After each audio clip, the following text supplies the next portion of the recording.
People think that this is like a one-time incident where pirates come aboard, try and take over the crew and demand money. This has been going on for decades. Think a pirate would just be, what you see in the movie, like Pirates of the Caribbean or something like that. But this was just a young 16-year-old guy. As soon as that was over with, mission was complete, they got caught away on another mission.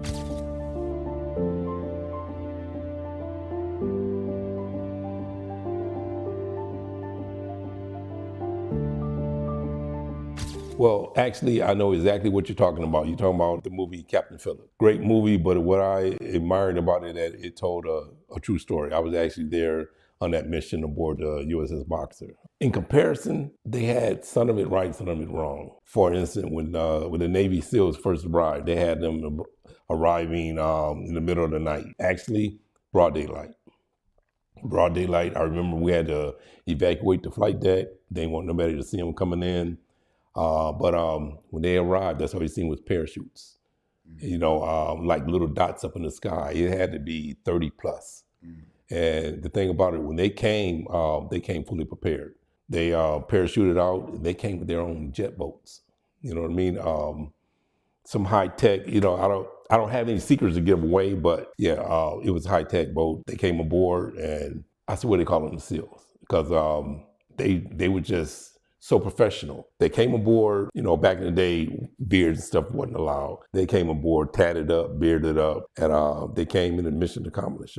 Pretty much just like the movie said, when they came aboard, they just planned everything up on the flight deck right away in our triage area. As soon as they came aboard, it was just ready to rock and roll. Put down all their equipment. They had so many different firearms that I never seen.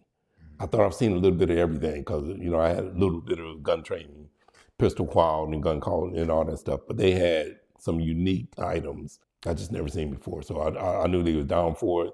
They had a pretty tough mission because they had the captain, Captain Phillips, out in a life raft, the big orange one. Yeah. And just the accuracy of what they had to do to sort of lights out for the bad guys, with the ocean rocking and the shots fired and this and that. I thought that was pretty amazing, and they really put that movie together quite well. I actually had a chance to, I didn't shake his hand when he came aboard, but I actually had a chance to see him. I actually had a chance to see the pirate. Oh, wow. Yeah, like everybody, like I said, you would think a pirate would just be, what you see in the movie, like Pirates of the Caribbean or something like that. But this was just a young 16-year-old guy, young, scared 16-year-old guy that were working for a drug lord. And you would think, it'd be big ships that they were in. They were just in little boats, and they just go aboard and they rob these folks. People think that this is like a one-time incident where pirates come aboard and try and take over the crew and demand money. It comes to find out this has been going on for decades. Actually, the average crew to pull out with one of these tankers, they actually have a pile of money waiting because they just figure it's a lot more easier, a lot more safer just to pay these guys off right off the bat, so they wouldn't go through the trouble. From my understanding, the pirates know which ships to approach. They should know not to approach American ships. But apparently they read the wrong flags or the wrong writing up on the wall or whatever, and they chose to, to attack and try and take over the ship and take over, the Captain Phillips. Around the coast of Somalia, they got this little bad organization that goes out there and they actually rob these ships. But these ships have been knowing about it for years, and they take out a pile of money for these guys.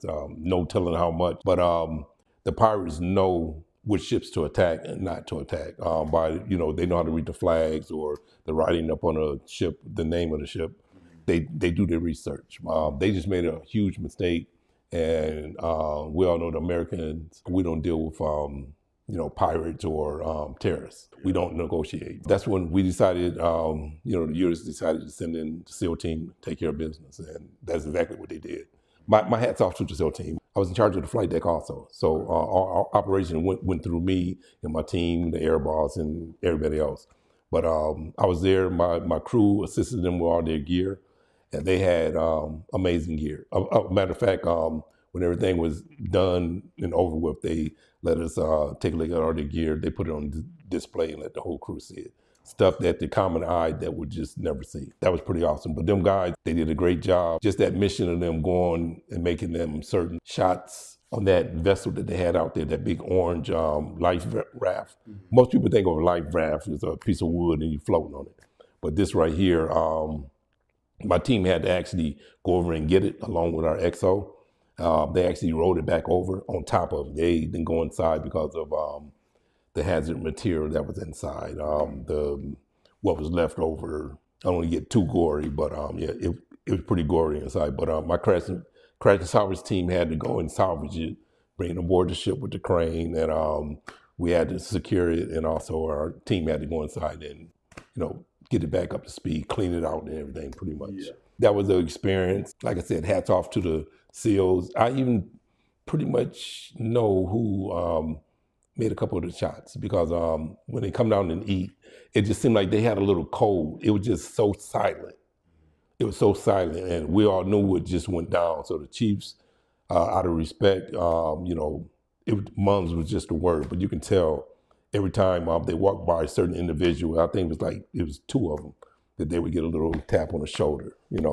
Each team member would just go by and tap them while the guy was eating. So I just know those were the two main guys that really did damage. It was just the 2 or 3 guys that really did the damage, but they were so professional. It was just, like I said, hats off to them. If I may add one more little detail to the story, is that as soon as that was over with, mission was complete, they got called away on another mission, and they had to leave the majority of their equipment aboard the ship. So they just flew off to another mission. And of course they came and retrieved it later, but during that time frame, another German ship was overtaken by pirates. And they heard about our mission, and since we are sort of allies with Germany, a team of their specialists flew aboard like within 2 days later to try to do the same mission that they did, but they weren't as skillful as the SEAL team. So actually, they canceled their mission. They came aboard and they practiced for a while. That was supposed to be their elite special forces, but what it turned out to be, it was the regular police department special force. So they didn't have it at all. The equipment, the firepower, the knowledge, everything. Right. So they ended up paying a very large amount to, pay off the pirates. But it was just amazing to see in that small time frame. This is within, I'd say 7 days. The Alabama got took over, then another ship got taken over. They tried the same mission, but didn't work. It was a pretty wild experience.